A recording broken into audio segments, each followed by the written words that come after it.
In 2020, Vietnam was one of only 31 countries to report a positive economic growth rate, something that even a superpower like the United States couldn't do. In the past 40 years, Vietnam has gone from being one of the poorest nations in the world to having an economy that was able to withstand the most severe global economic slump since 2008. Vietnam now sits at a crossroad and must decide if they want to pursue great power status or remain as a middle power nation.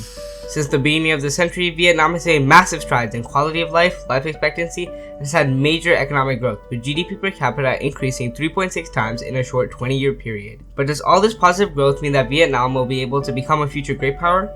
There are four main things we need to consider when trying to predict a new great power: good education, workforce productivity, infrastructure, and military power. In this video, we'll be analyzing Vietnam's history, geography, and its economy to answer our question: will Vietnam ever become a great power?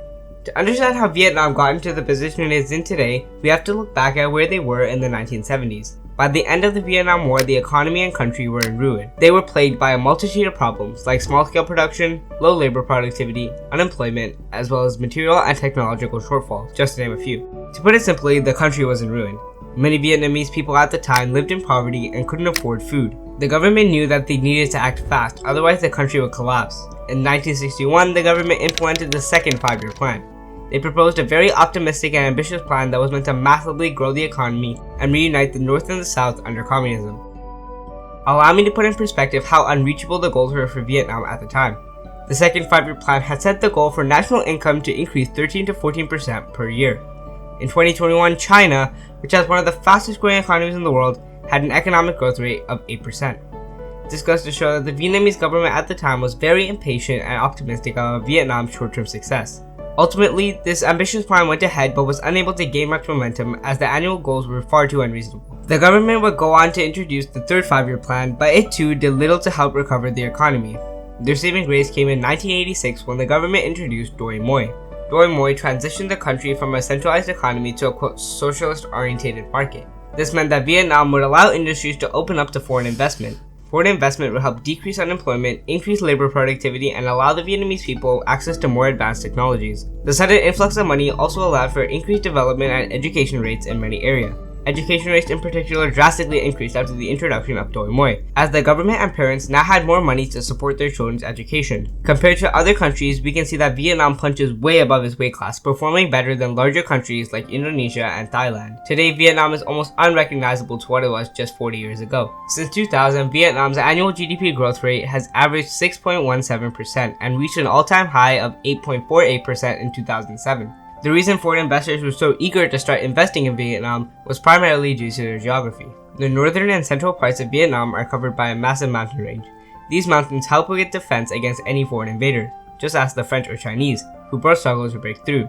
They would both want to colonize Vietnam for some time, but in both cases, the mountains didn't allow for their cultures to mix, causing the Vietnamese people to have an identity separate from their colonizers. To the south, there aren't as many mountains, but there is a large tropical jungle, and as any American can tell you, the Vietnamese people know how to use the jungle for defense. Vietnam's many mountains and thick jungle make it one of the most difficult places in the world to invade. To the east, you meet Vietnam's 3.2 thousand kilometer coastline. This long coast allows Vietnam to catch millions of tons in shrimp and catfish every year, but by far, Vietnam's most valuable geographic features are the Mekong and Red River deltas. Not only have both deltas allowed for massive civilizations to form around them, but they've also contributed massively to the economy. Sizable amounts of both river deltas are used for agriculture, Vietnam's second largest industry. Today, agriculture represents 14.8% of Vietnam's GDP and employs 38% of their total workforce.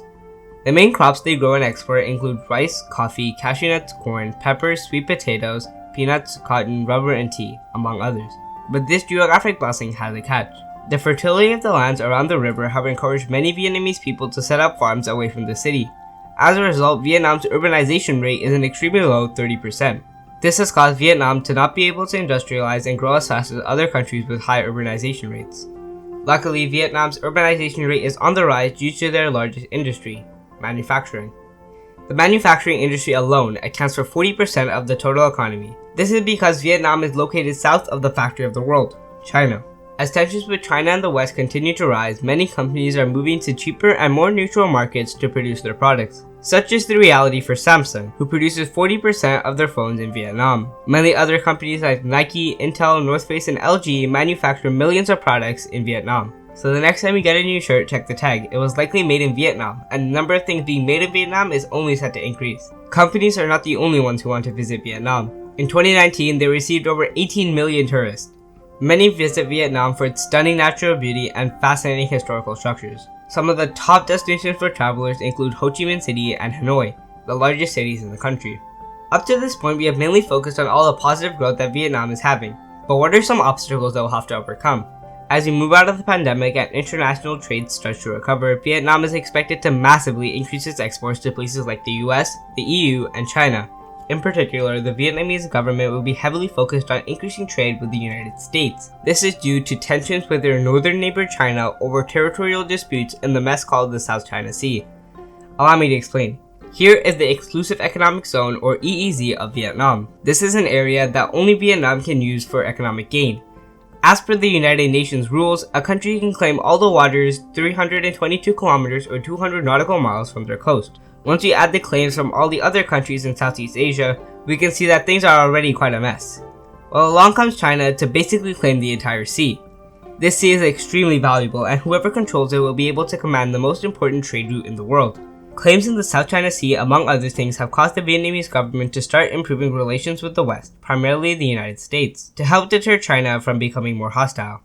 Another problem that Vietnam faces is its rapidly aging population.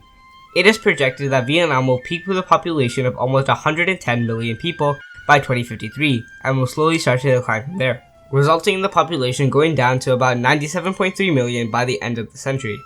This drop in population will mean that Vietnam will no longer have the same number of working-age people, and as a result, growth will slow, primarily in their enormous manufacturing industry. Now with all this information, can we finally answer a question: will Vietnam become a great power? The short answer is no, at least not for the next 100 years. Vietnam is still a very impoverished nation and is plagued with many problems like corruption. Many researchers say that Vietnam should settle to become a strong middle power nation like Egypt and Saudi Arabia. Middle powers are countries that are not as big as great powers and superpowers, but still have a presence and influence in world politics. In the end, Vietnam's shrinking population and aggressive neighbor will prevent them from reaching their true potential as a world's great power. Another country whose future is not looking great is the United States. Want to find out why they own Alaska? Click here. This is my third video on this channel, so please tell me in the comments what I can do better for next time. Thank you for the support and subscribe for more.